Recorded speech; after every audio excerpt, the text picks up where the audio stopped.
I didn't sign up for the Spartan Race for the medal. I signed up to feel strong again. I signed up to do hard things and finish them. But somewhere between the mud and the silence and the obstacles, I found exactly what I came for and more.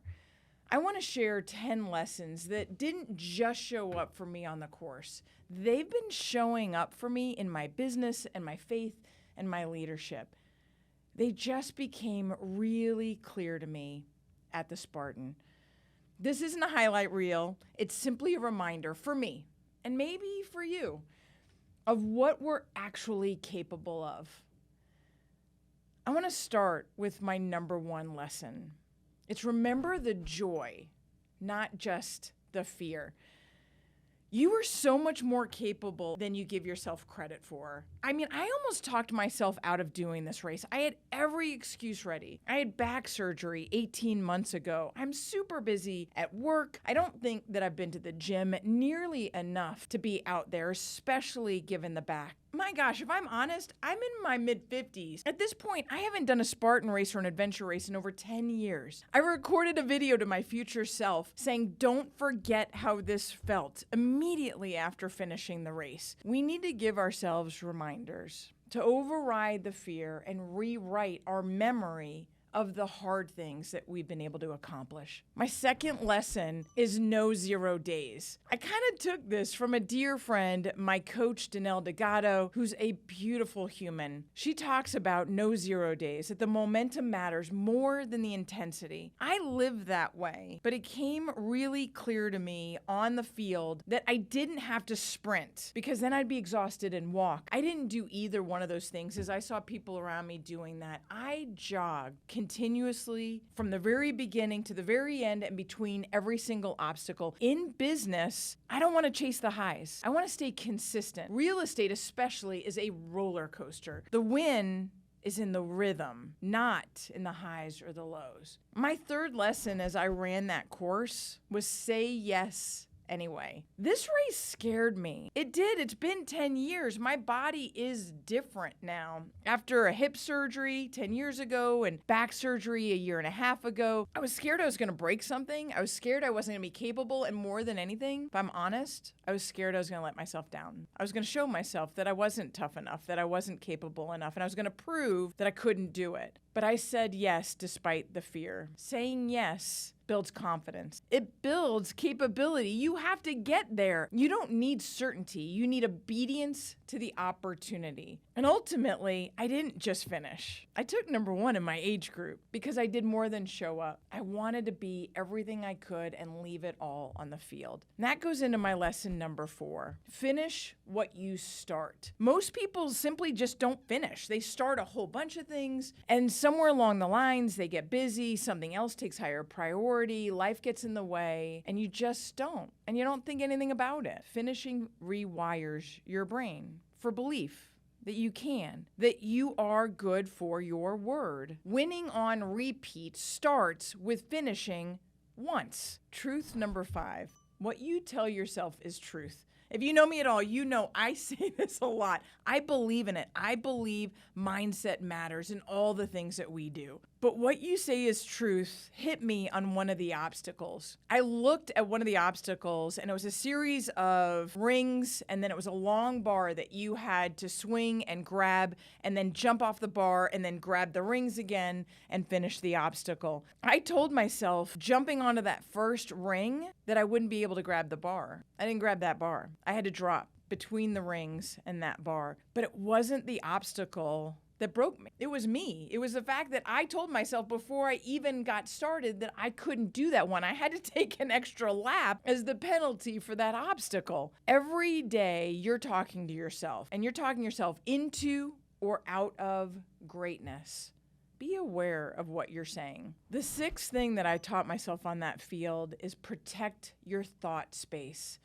It became so clear to me that the silence leads to clarity. I didn't have my phone. I didn't have music blaring, which I love. I love blaring it really loud. I just had me and my breath. I could hear myself think for the first time in weeks.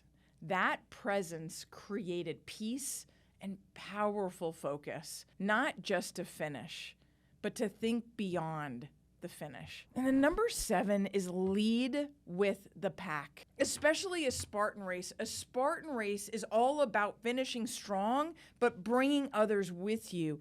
We win bigger when we win together. People stayed from every obstacle. I saw this. People stayed behind to help each other finish, to help pull somebody else up the wall. You got to the point to where you achieved the obstacle and you turned around to see, is there someone right behind me that needs my help? That's the kind of race and life I want to run. Real leaders create momentum for others, not just for themselves. My 8th lesson was on one of the obstacles, and it's drop the bag and keep the joy. One of the obstacles was where you pulled a massively big sandbag, which was tied to a rope, probably 50 feet up off the ground.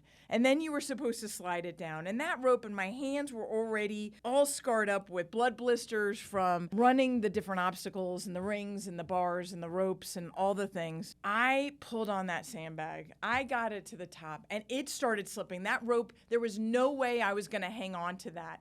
And that rope slipped out of my hand. That bag came flying down and it hit the ground. And then I got yelled at. A woman who had such pride in ownership of that obstacle yelled at me and said, "Don't drop the bag." In fact, she said, "Don't drop my bag." I could have stepped into that and I could have felt shame. Instead, I felt pride that I got it to the top. I honored her passion and I didn't take it personally. And I left that obstacle feeling joy. And then number 9 is celebrate your wins. So often we finish a thing and we move on to the next thing. Rewards reinforce results. Immediately after the race, the very first thing that I said to my husband as I came off, I was like, "Peter, I need a burger and a beer."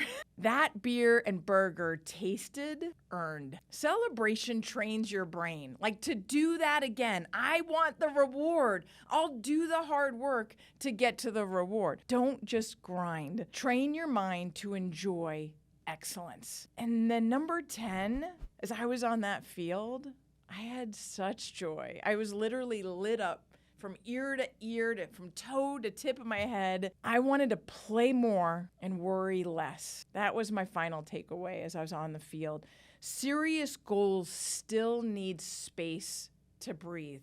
I'm wired for discipline, for data, for big, hairy, audacious goals. But getting muddy reminded me that play fuels creativity. You don't have to lose your edge to find your joy. I didn't expect a race, a Spartan or 10K, whatever that race is. I didn't expect a race to wake me up, but it did. So here's what I want to leave you with. Say yes to something that scares you. You don't need to feel ready. You just need to remember who you are, that you were made for more, not for comfort, not for excuses, for more. Ultimately, I'm proud that I came in number 1 in my age group and in the top 17% of the entire field. I wouldn't have known that had I not said yes.